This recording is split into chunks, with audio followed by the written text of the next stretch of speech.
శ్రీ మహాగణాధిపతయ నమ. ఐం మహాసరస్వత్యే నమ. శ్రీ లలితాంబికాదేవ్యే నమ. ఉగాది పండుగ సందర్భముగా కొత్త సంవత్సరము ద్వాదశ రాసుల వాళ్లకు ఎలా ఉండబోతూ ఉన్నది, ఈ 12 రాసుల వాళ్లకు కూడా ఎటువంటి ఉపయోగాలు ఉన్నాయి, మేలు జరుగుతుంది. ఈ విశ్వావసునామ సంవత్సరము క్రోధీనామ సంవత్సరం అనేటువంటిది అయిపోయి ఇప్పుడు విశ్వావసు అనేటువంటి పేరుతో కొత్త సంవత్సరము ప్రారంభమవుతూ ఉన్నది. కనుక ఎప్పుడు ప్రారంభమవుతుంది అంటే ఆదివారం రోజు ఉగాది పండుగ అయినది. చూడండి, ఆదివారము అయ్యింది అంటే ఎప్పుడైనా మనకేమిటి అంటే ఏ వారం అయితే అవుతుందో ఆ వారానికి అధిపతి రాజు అవుతాడు. అందువలన సూర్యుడు రాజు అయినాడు ఈసారి. ఇక్కడ సూర్యుడు రాజైనాడు అని అనంగానే ప్రతి వాళ్ళ జీవితంలో కూడా రవి అంటే సూర్యుడు ఉన్నతమైనటువంటి స్థితిలో ఎవరెవరి జాతకాల్లో అయితే ఉంటాడో వాళ్లకు అద్భుతమైనటువంటి ప్రకాశాన్ని ఇస్తాడు, ఆరోగ్యాన్ని ఇస్తాడు. మామూలుగా గ్రహాలకు రాజు రవి మనకు తెలిసినటువంటిదే. కానీ ఎవరెవరి జాతకాల్లో అయితే సూర్యుడు అనుకూలవంతముగా ఉంటాడో వాళ్లను ఒక ఉన్నతమైనటువంటి స్థితికి తీసుకువెళ్ళటం అనేటువంటిది జరుగుతుందిగాక. కాబట్టి ఇవి రాసులు అని చెప్పటం అనేటువంటిది సామాన్యముగా ప్రతిసారి చెప్పినట్టుగానే చెబుతాం. ఎవరు ఆందోళన చెందాల్సినటువంటి పనేమీ లేదు. నిజానికి అందరికీ అద్భుతముగానే ఉంటుంది. చిన్న చిన్న ఏవో దోషాలు అవి ఇవి ఉంటే కాస్త పరిహారాలు అనేటువంటివి సర్వ సామాన్యమైనటువంటి విషయమే కదా. అందువలన ఎవరెవరైతే వాళ్ళ లగ్నాన్ని బట్టి, ముందు లగ్నం అనేటువంటిది చాలా అవసరం. ఎప్పుడు కూడా ఏ లగ్నములో పుట్టాము, లగ్నానికి ద్వితీయంలో ఎటువంటి గ్రహాలు ఉన్నాయి, ఇవన్నీ కూడా చాలా చూసుకోవాల్సినటువంటి అవసరం ఏర్పడుతుంది. అందువలన ఈ విశ్వావసునామ సంవత్సరము కొత్త సంవత్సరము సందర్భముగా 12 రాసుల వాళ్లకు ఒక్కసారి ఎలా ఉంది ఏమిటి అనేటువంటి విషయాన్ని ఇప్పుడు మనం తెలుసుకోబోతూ ఉన్నాము. కుంభరాశి వారికి ఈ ఉగాది పండుగ నుండి మళ్ళీ వచ్చేటువంటి ఉగాది పండుగ వరకు ఎలా ఉంది అంటే బాగుంది, అనుకూలవంతముగా ఉంది. మిశ్రమ ఫలితాలు గోచరిస్తున్నప్పటికీ అనుకూలవంతమైనటువంటి ఫలితాలుగానే ఉన్నాయని తెలియజేస్తున్నాను. ఆదాయం 8, వ్యయం 14, రాజపూజ్యత 7, అగౌరవము 5. పెద్ద పెద్ద వాళ్లతో పరిచయాలు, అనూహ్యముగా కొన్ని బిరుదులు పొందటము, అనూహ్యముగా మీకు సన్మానాలు సభలు ఏర్పాటు చేసి పొగడటము, మంచి గుర్తింపు రావటము, ఇవన్నీ ఎలా అయితే ఉంటాయో ఉన్నాయి కదా అని అప్రమత్తముగా జాగ్రత్తగా ఉండాలి. ఒక ఇబ్బంది కలిగేటువంటి పరిస్థితి కూడా ఉన్నది ఈ సంవత్సరము అని తెలియజేస్తూ ఉన్నాను. చాలా జాగ్రత్తగా అడుగులు వేయాల్సినటువంటి అవసరము ఉంటుంది.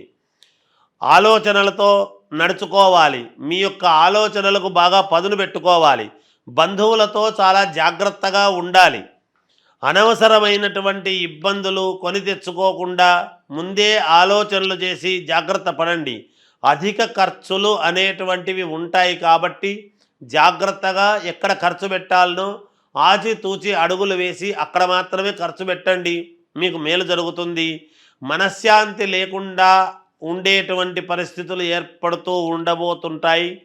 కానీ ఆ సమయంలో దైవారాధన అనేటువంటిది చాలా అవసరము.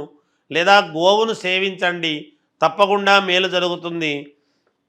మీకు కీర్తి ప్రతిష్టలు, ఒక గుర్తింపు రావటం అనేటువంటిది ఎప్పుడైతే ప్రారంభమైందో కొంత కీర్తి ప్రతిష్టలకు ఇబ్బంది కలిగేటువంటి పరిస్థితులు కూడా ఉన్నాయి. జాగ్రత్త పడండి, తర్వాత యోగించబడుతుంది. అయినా దైవానుకూలముతో మొండిగా ముందుకు వెళ్ళేటువంటి పరిస్థితులు ఉంటాయి మీవి.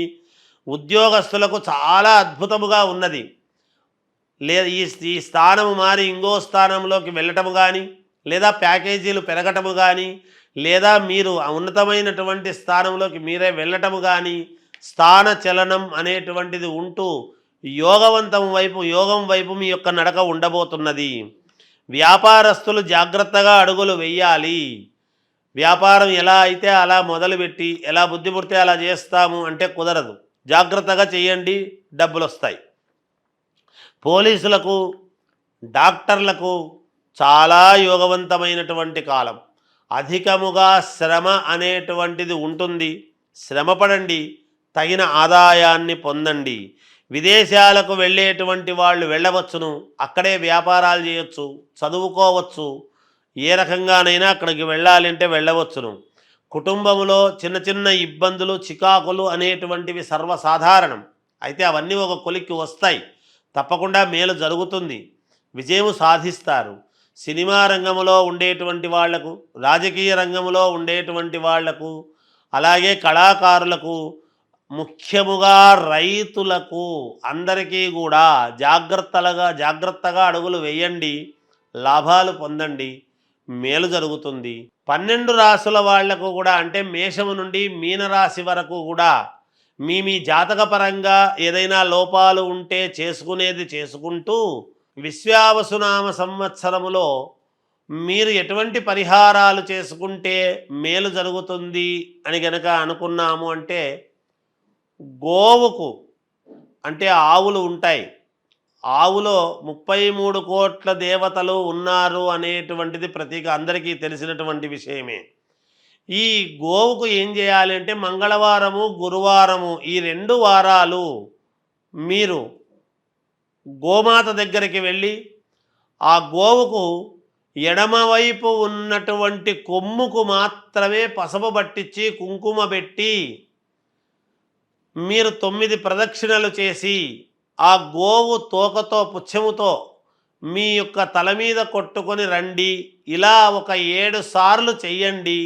రోజు వారం పొడవునా కాదు, ఈ సంవత్సరము పొడవులో 7 సార్లు చేస్తే చాలు, ఈ సంవత్సరానికి అంతా కూడా కలిపి. లేదా ఈ ఉగాది పండుగ అయిన నెలలోనే 7 సార్లు చేసుకున్నారు అంటే కూడా సంవత్సరం అంతా పని చేస్తుంది. అది కూడా కాదా అంటే ఓ శ్రావణ మాసమో, కార్తీక మాసమో ఇలాంటి మంచి మంచి మాసాల్లో చేస్తాము 1-2 సార్లు అనుకొని అలా చేసుకున్న పుణ్యఫలమే.